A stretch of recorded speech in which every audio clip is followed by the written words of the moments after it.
सबसे पहले जानते हैं कि एएस लेवल पे कितनी अर्निंग होती है। ठीक है, तो एएस लेवल पे काफी लोग हैं, तो मुझे लगता है एएस लेवल तो ऑलरेडी सभी को पता होगा कि कितनी कितनी अर्निंग होती है।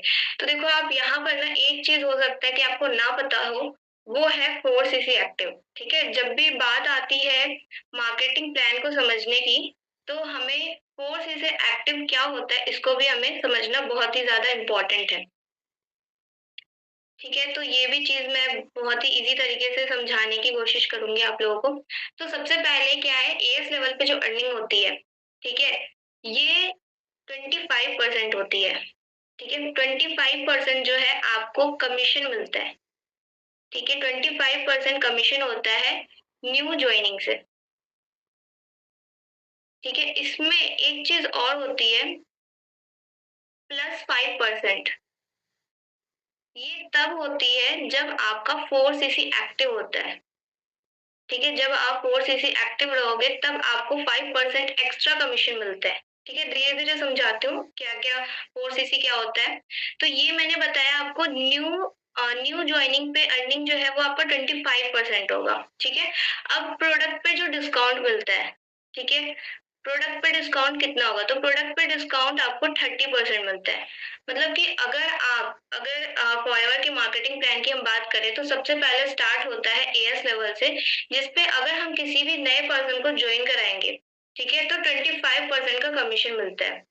ठीक है, तो ये अप्रोक्स जो है आपका 6 to 7 के इस बीच में आपका बनता है। ठीक है, अब यहाँ अगर आप 2cc करते हो, ठीक है, मतलब आप जैसे यहाँ पे मी लिखती हूँ मैं, ठीक है, मैंने अपना 2cc कर लिया। ठीक है, अब मैं अपने नीचे सपोज यहाँ पर एग्जांपल लेती हूँ। ठीक है, मैंने अपना 2cc जो है जनवरी में किया। ठीक है, और मैंने फिर अपना वर्क शुरू किया। ठीक है, और फरवरी में मैंने अपने नीचे, ठीक है, एक पर्सन की 2cc कराई। मान लेते हैं ये मैं हूँ, ठीक है, तो ए पर्सन की मैंने फरवरी में 2cc कराई।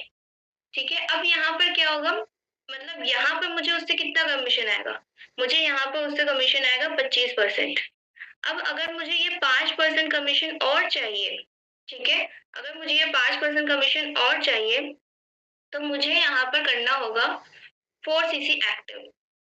ठीक है, अब ये होता क्या है, मतलब अगर मुझे ये 5% और चाहिए तो मुझे करना होगा 4cc एक्टिव। तो पहले मैं आपको यही समझाती हूँ कि आखिर ये 4cc होता क्या है। तो देखो आप 4cc में होता है, 4cc करने का आपको जैसे देखो आप 4cc जो होता है वो आप या तो 1+3 कर सकते हो, या फिर 2+2 कर सकते हो, या फिर टोटल आप 4cc कर सकते हो। अब थोड़ा और इसको डिटेल में समझते हैं। 1+3 जैसे ये 4cc, सबसे पहली बात तो ये किया इसलिए जाता है ताकि आपकी डाउन के डाउन, मतलब आपको पूरी टीम से कमीशन मिल पाए। जैसे देखिए अभी हम इन चारों लेवल पे बात करने वाले हैं। ठीक है, एएस हो गया, सुपरवाइजर हो गया, एएम हो गया, मैनेजर हो गया, इन सारे लेवल्स पे बात करेंगे कितनी कितनी अर्निंग होती है। ठीक है, तो जब आप सुपरवाइजर बनते हो, एएम बनते हो, मैनेजर बनते हो, आपकी टीम बड़ी बनती चली जाती है। जैसे सपोज एक एग्जाम्पल लेते हैं। ठीक है, मैं हूँ यहाँ पर, ठीक है, मैंने अपना नाम लिखा स्नेहा। ठीक है, अब मैंने एएस कराया ए पर्सन की, ठीक है, इसकी 2cc कराई, फिर मैंने बी पर्सन की 2cc कराई। अब मान लो अब ये पर्सन ने फिर क्या किया, पी पर्सन की 2cc कराई, फिर क्यू पर्सन की 2cc कराई। ठीक है, अब मुझे इस पर्सन से तो कमीशन आ जाएगा डायरेक्ट। ठीक है, मतलब जो भी मुझे इससे आना है 6,000 या फिर 6,000 या 7,000 जो भी आना है, ठीक है, यही तो मेरे डायरेक्ट में है और बी भी मेरे डायरेक्ट में है, तो मुझे इस दोनों से आ जाएगा। बट अगर मुझे इस पी और इस क्यू से भी कमीशन चाहिए, ठीक है, जैसा कि हम बोलते हैं कि नेटवर्क मार्केटिंग में क्या है कि पैसिव इनकम होती है। ठीक है, यानी कि हमारी टीम जो काम करती है हमें उसका भी पैसा मिलता है। तो अगर हमें अपनी पूरी टीम से पैसा चाहिए, ठीक है, ये तो बस एक एग्जांपल है कि ए ने ज्वाइनिंग कराई, बी भी तो कभी ना कभी ज्वाइनिंग कराएगा ना। ठीक है, बी ने भी एस टी ज्वाइन करा दिया 2 पर्सन को।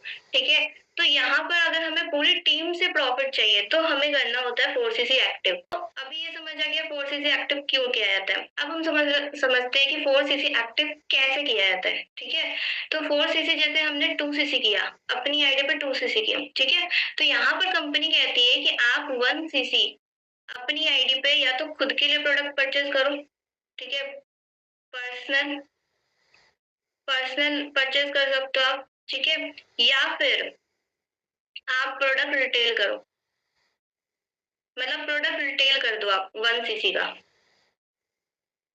ठीक है, और 3 सीसी की आप जॉइनिंग करा लो, ठीक है। अब थोड़ा और डिटेल में समझते हैं, 3 सीसी की जॉइनिंग कैसे होगी? एक एएस बना लो, ठीक है, 1, मतलब अगर आप एक एएस बनाते हो 2 सीसी मिल जाएगा, और एक और एएस बना लोगे तो यहाँ भी 2 सीसी मिल जाएगा, ठीक है, यानी कि यहाँ से आपको 4 सीसी आ गए। तो 4 सीसी में से 3 सीसी मतलब यहाँ काउंट हो जाएंगे, और 1 सीसी तो आपको कंपलसरी है कि अपनी आईडी पे ही करना है। मतलब यहाँ पे मैंने आपको बताया कि अगर 2 एएस बना लेते हो, ठीक है, तो ये 4 सीसी तो आपका हो जाएगा, बट 4 सीसी एक्टिव करने के लिए आपको यहाँ पे अपनी आईडी पे 1 सीसी करना ही पड़ेगा, ठीक है। ये जो है ना, ये जो मैंने बताया ये 1, अभी मैं 1 का बता रही हूँ, ठीक है, तो ये अपनी आईडी पे होना ही चाहिए, ओन आईडी, ठीक है। अब दूसरा तरीका ये है कि या तो आप 2 सीसी का रिटेल कर दो, ठीक है, 2 सीसी का रिटेल कर दो और 2 सीसी की ज्वाइनिंग करा लो, मतलब 2 सीसी यानी कि एक एएस बना लो, एक एएस बना लो, 2 सीसी यहाँ से मिल गए और 2 सीसी का रिटेल कर दो, तब भी आप 4 सीसी एक्टिव हो जाओगे। या फिर आप पूरा का पूरा 4 सीसी जो है वो आप खुद की आईडी पे प्रोडक्ट रिटेल कर दो, मतलब कि आपके पास 4 सीसी एक्टिव करने के लिए 3 तरीके, या तो 1 + 3 करो, 1 सीसी का रिटेल कर दो, 3 सीसी का ज्वाइनिंग करा लो, या फिर 2 सीसी की रिटेल कर दो और 2 सीसी की ज्वाइनिंग करा लो, या फिर पूरा का पूरा 4 सीसी का रिटेल कर दो। लेकिन आप पूरा का पूरा सिर्फ ज्वाइनिंग से नहीं कर सकते, मतलब अगर आप सोचोगे कि 4 सीसी की पूरी ज्वाइनिंग करा लेंगे और हमारा 4 सीसी एक्टिव हो जाएगा, तो इससे 4 सीसी एक्टिव नहीं होता है, ठीक है। अब ये समझ आया 4 सीसी एक्टिव कैसे किया जाता है?